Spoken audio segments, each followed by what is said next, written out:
I am often asked, how much does FileMaker cost? Well, if all you need is a single copy just for yourself on your Mac or Windows computer, the cost of FileMaker is going to be somewhere between $300 and $500. Now, if you need FileMaker for a team of people, then the cost starts to go down on a per user basis. Now, FileMaker has changed how they sell software. They really don't sell individual pieces. They don't sell 5 copies of Pro and 2 servers, and then 3 copies of Pro Advanced and then a Go or something like that. They don't do that anymore. What they do is they simply take the number of users who are going to use the software, you add that up, you're going to give that number to FileMaker and pay for, say, 5 users, and then those 5 users can use all the products. This is called user licensing. You simply add up the number of users, and these are people that you can name. If you were asked to name them, you could name them Fred Smith, Sally Jones, Henry Mosiman, that kind of stuff. You can name these people out on a list if you needed to. It's not some imaginary group of people. So that's what FileMaker calls user licensing. Now, if you don't know the names of the people, or say, for example, you want to have concurrency licensing, then that's the other option. There's really 2 options. So the user licensing, so you have 5 people, you know who they are, you pay for those 5 people. The other licensing is where you have, say, 50 people in the company, and those 50 people have FileMaker installed, but really only 10 of them might use it at any given time. Then you could buy 10 concurrent connections. So that would mean that your FileMaker server would allow up to 10 people to connect at one time to use the software. Now, concurrency connections are much more expensive. So you have to look at the situation in terms of the total number that might use it versus the number who will use it at any time. If those numbers are close at all, say it's 50 people and 35 or 40 people might use it at any given time, you're much better off economically buying the user licensing where you just pay for all 50 people. Now, if you have questions about user licensing or concurrency licensing, definitely talk to your FileMaker sales rep and they can help explain it to you, or maybe just give you 2 competing quotes that you can look at.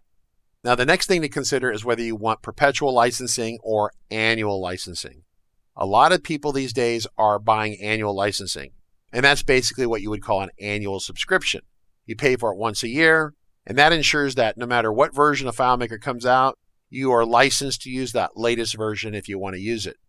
Now, if you buy perpetual licensing, it's actually more expensive. This is kind of the old school way of buying software. You buy it kind of once, and then you don't worry about it. The problem is that it's really easy for that to go out of date.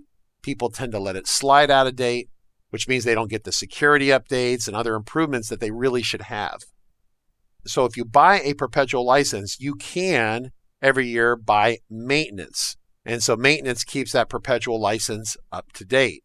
Except once again, people tend to forget about the maintenance because it's really not desperately needed at that moment, right? It's not required. It's good enough to keep going. And that's how I get people who are using FileMaker like version 7, and we are more than 15 years into the future, right? And they're using some really outdated software that might have some serious security holes. So perpetual is useful if you're not going to use the cloud. 1, you have your own server in your office, and 2, if you're going to pay for the maintenance every year. If you take a look at the total prices over 7 or 8, 10 years, perpetual will start to save you money. But in the near term, especially if you're evaluating FileMaker, the user licenses are typically 1/3 the price. They're much cheaper.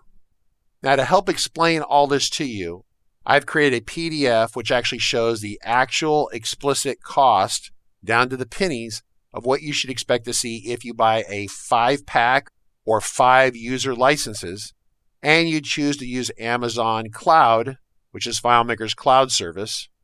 And I've also put pricing in there if you want to use 10 users.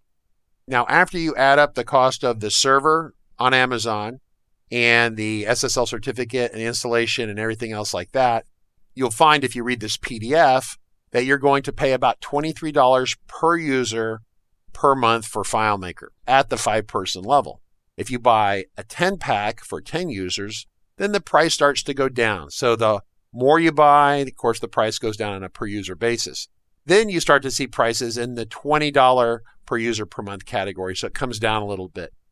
Now, these costs are based upon the software license fees to FileMaker, plus the rental or subscription of an Amazon virtual server.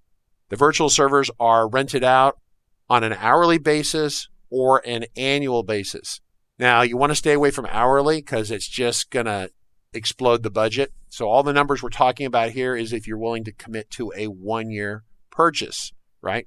And so 1-year purchase means that you're getting the FileMaker software for a year. You're also reserving that Amazon virtual server for a year. And as a result of that, you get a pretty big discount from Amazon. You can get upwards of like half off.